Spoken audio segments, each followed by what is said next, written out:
नमस्कार, मैं बुलंद शर्मा। करनाल के पिछाड़ में आपका स्वागत है। लाइव तस्वीरें करनाल के मंगल सैन ऑडिटोरियम की। जो बच्चे अभी MBBS प्रशिक्षण कर रहे हैं, मेडिकल में प्रशिक्षण कर रहे हैं, उनको कहीं ना कहीं उनकी जो ड्यूटी है वो उनको एक बहुत बड़ा जिम्मा दिया गया है। वो आइसोलेशन जो पेशेंट है उन पर एक नज़र जरूर बनाए रखेंगे, उनसे संपर्क साधा जाएगा ताकि उनको किसी तरह की दिक्कत ना आ जाए। प्रत्येक स्टूडेंट को 25 पेशेंट का जो टारगेट है वो दिया जाने वाला है। उनको दिन में 2 से 3 बार कॉल करेंगे और उनके बारे में सब डिटेल जानेंगे कि उनको किस तरह की दिक्कत हो रही है। तो वो फिर डॉक्टर डिसाइड करेगा उनको कल्पना चावला में भेजना है, बेड की उनको रिक्वायरमेंट है, ऑक्सीजन की रिक्वायरमेंट है या किस चीज़ की रिक्वायरमेंट है। ये सब चीज़ें करने के लिए यहाँ पर आज एक बड़े सेमिनार का आयोजन किया गया, जिसमें 200 से जो स्टूडेंट है उनको प्रशिक्षण देते हुए नजर आ रहे थे। वहीं पे हम उपायुक्त निशांत कुमार यादव हैं, उनसे भी जानेंगे वो क्या बताना चाहते हैं। मेरे साथ तस्वीरों में बने रहिएगा।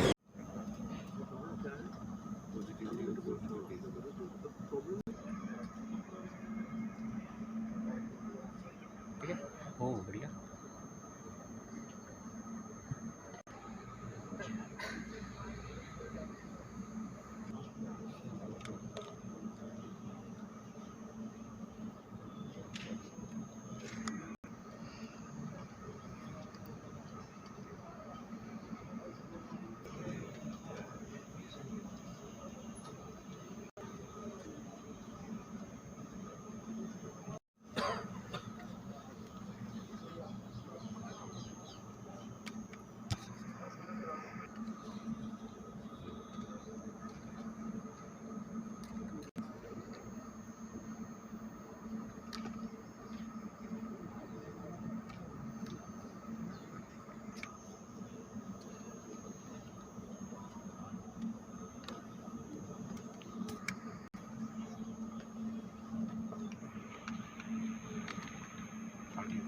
आपसे शेयर करूंगा कि हमें इस होम केयर सिस्टम की रिक्वायरमेंट क्यों पड़ी। सबसे पहले तो the first thing is that जितने भी एक्टिव हमारे केसेस हैं उसमें से as it was already being told 92% जो केसेस हैं वो होम आइसोलेटेड हैं। अभी तक का जो जितना हमारा अटेम्प्ट था लास्ट के जो सेकेंड वेव आई है रफली 2-3 weeks, we were focusing entirely on the our 8% patients who needs hospitalisation. पूरा का पूरा हमारा एफर्ट जो है गवर्नमेंट का भी, medical resources, everything was dedicated towards the 8% infected cases जो सीरियस हैं और जो हॉस्पिटलाइज्ड हैं।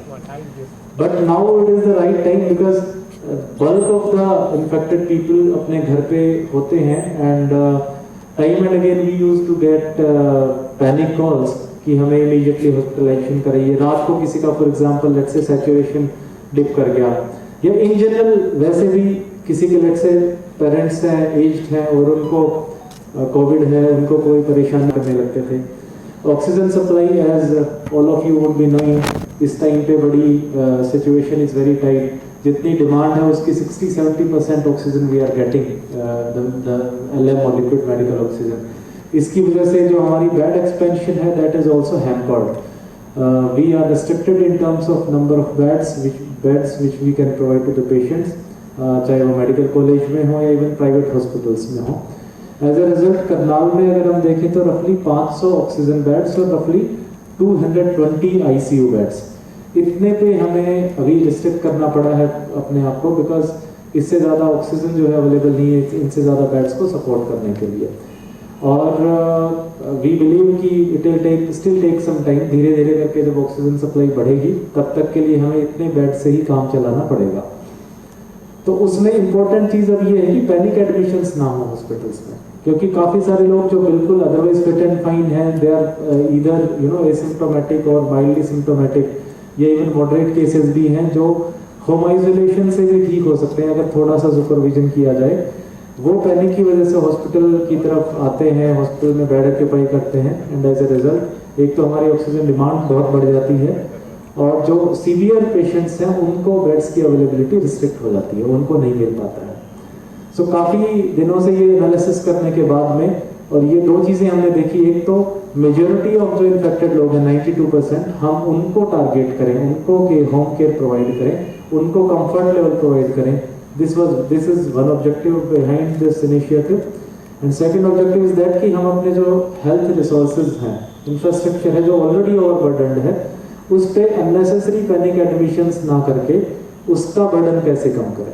तो ये दो एस्पेक्ट थे जिसकी वजह से भी थॉट कि हमें होम केयर सिस्टम को थोड़ा स्ट्रेंथन करना चाहिए।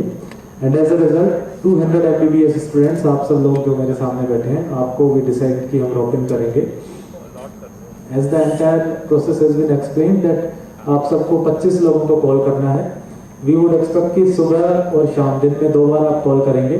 डायरेक्टर साहब वाज मेंशनिंग मी कि इन्होंने डेजिग्नेटेड एरियाज आपके बनाए हैं मेडिकल कॉलेज में ही, probably the classroom I understand, वहाँ पे आप जो कंसल्टेंट हैं, जो भी आपको असिस्टेंट प्रोफेसर अलॉट हुए हैं, उनके सामने उनके में एडमिट करवाने की जरूरत है। तो आई वुड रिक्वेस्ट कि कल सुबह से आपको जिन 40-45 स्टूडेंट्स को पेशेंट्स अलॉट होंगे, वो कल सुबह से ही अपनी कॉलिंग शुरू कर दें। हाँ, किसी के माइंड में कोई भी है, अभी सभी हैं, जिसका है सर है, कोई भी आपको किसी तरह की कोई डाउट है, प्लीज अभी आप क्लियर कर लें। कोई बात पूछनी है? इनफैक्ट ये सारे लोग अभी तो घर पे यहीं रुक के they'll be सर ये तो या यहीं कुछ रुके लोग हुए घर का ऑप्शन भी दिया है। ये तो अभी यहीं रुके हुए थे। तो बाकी जो नहीं आए वो घर पे कर लेंगे। I think everything is clear. I think given a choice, as we remember our college days, so given a choice, all of you would prefer staying at hostels rather than at home. So I think उसमें भी जो लोग नहीं आए उनसे भी आप choice दे सकते हैं, पूछ सकते हैं if they want to travel test वगैरह करा। एक्चुअली सर इनकी थ्योरी क्लासेस चल रही हैं, तो दे मेडिकल कॉलेज में या किसी प्राइवेट हॉस्पिटल में एडमिट करवाने की जरूरत है। तो आई वुड रिक्वेस्ट कि कल सुबह से आपको जिन 40-45 स्टूडेंट्स को पेशेंट्स अलॉट होंगे, वो कल सुबह से ही अपनी कॉलिंग शुरू कर दें। सभी तो क्लियर हो गया, लेकिन कोई एंथुजियाज्म नहीं दिख रहा, कोई क्वेश्चंस तो होंगे ना, कोई माइंड में आते ही है। Please don't take it as a homework. ये आपको लाइफ में अपॉर्चुनिटी दी है एक अपनी तरफ से इसमें पेंडेमिक में हेल्प करने की।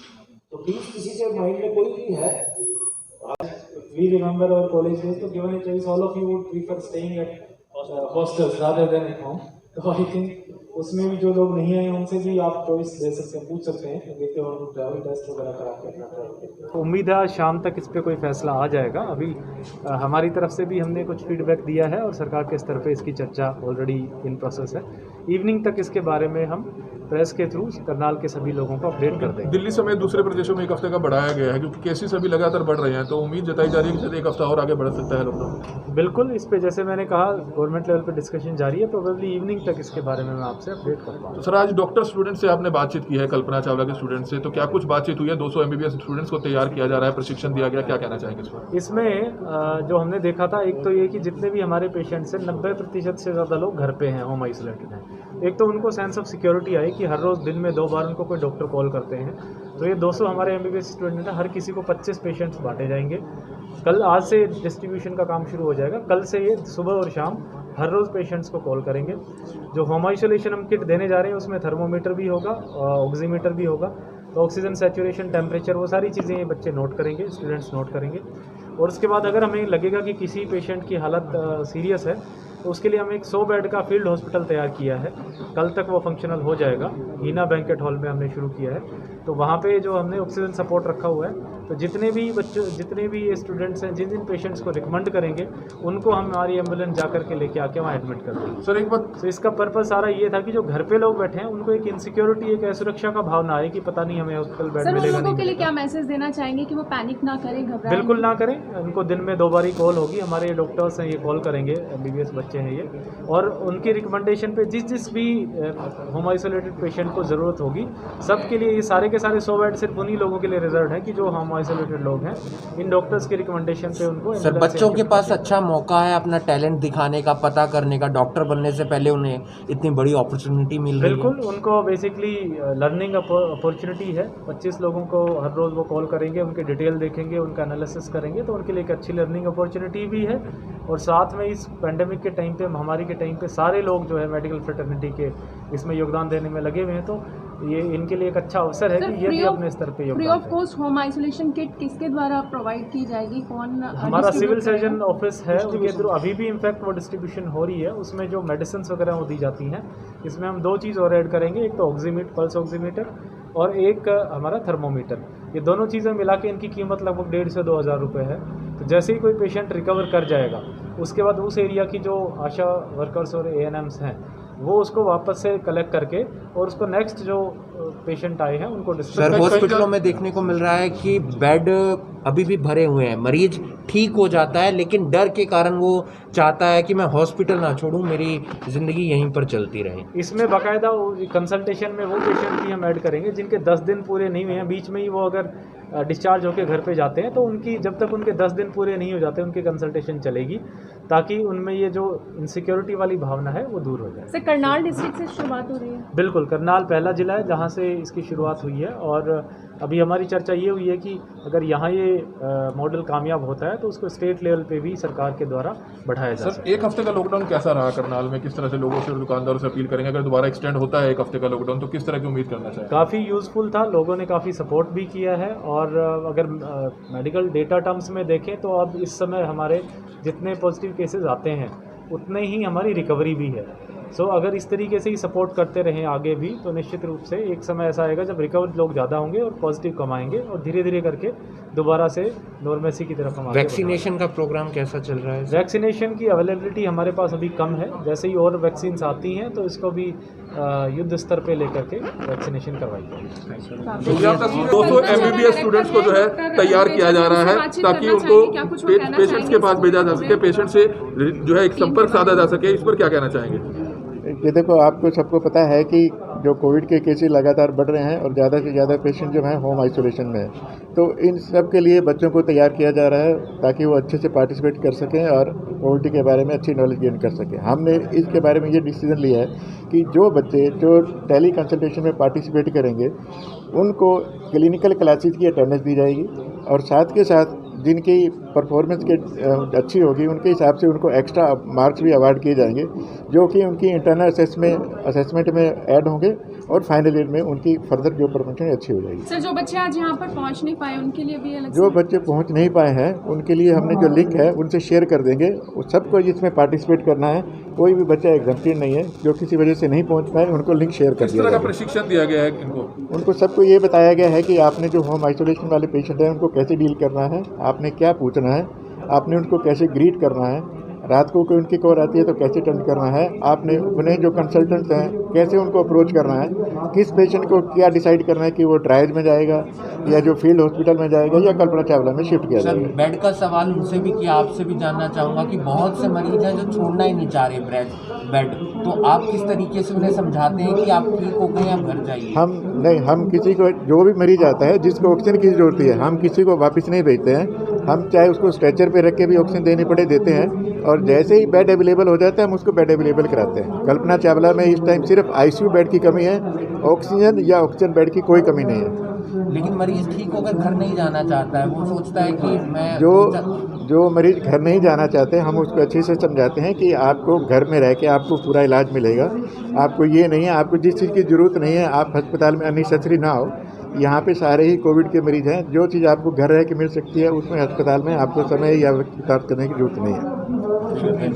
तो बिल्कुल ये तस्वीरें देखते हैं मंगल सेन ऑडिटोरियम की, जहां पर आज 200 से ज़्यादा जो MBBS स्टूडेंट है प्रशिक्षण के लिए उनको कोविड से रिलेटेड जो भी दिक्कतें आने वाली हैं पेशेंट को, उनके लिए 200 से ज़्यादा जो स्टूडेंट है उनको यहाँ प्रशिक्षण के लिए बुलाया जाता है। जो 200 से ज़्यादा स्टूडेंट है वो एक स्टूडेंट को 25 पेशेंट हैंड ओवर किए जाएंगे। 25 जो पेशेंट है उनका डाटा उसको सौंपा जाएगा ताकि उन पर वो नज़र रखे और बार बार दिन में 2 बार फ़ोन करके ये ज़रूर पूछे कि किसी तरह की प्रॉब्लम है या उनको किस तरह की दिक्कत आ रही है और उनके साथ संपर्क साधा रहे। इसी को लेकर आज 200 जो स्टूडेंट थे उनको प्रशिक्षण के लिए यहाँ बुलाया गया और उनको किसी तरह की पेशेंट को कोई दिक्कत ना आए, इसलिए इन बच्चों को अंडर ट्रेनिंग तो बच्चे हैं, MBBS बच्चे हैं, स्टूडेंट हैं मेडिकल कॉलेज के, उनको ये बताया गया है कि जो पेशेंट है उनसे किस तरह से बात करनी है, किस तरह से उनसे व्यवहार करना है और किस तरह से उनसे बात करनी है, ये सब उनसे बोला गया। जब हमने लॉकडाउन के बारे में पूछा तो उन्होंने बताया कि उपायुक्त महोदया ने कि अभी तक लॉकडाउन को लेकर कोई गाइडलाइन जारी नहीं हुई, अभी तक लॉकडाउन की कोई भी ऊपर से निर्देश जारी नहीं किए गए, इसलिए शायद हो सकता है कि कल जो लॉकडाउन लगा हुआ था वो कल खुल जाए। अगले निर्देशों तक इसको अभी तक यही माना जाएगा कि कल जो लॉकडाउन है वो खुल भी सकता है, अगर निर्देश नहीं आते तो खुलेगा, अदरवाइज़ निर्देश आते हैं तो लोग आगे बढ़ भी सकते हैं। तस्वीरें थी करनाल की, पल पल की अपडेट देने की। खबर को साथ शेयर जरूर कीजिएगा ताकि लोगों को घर बैठे छोटी से बड़ी खबर करनाल की पहचान के माध्यम से मिलती रहे। धन्यवाद।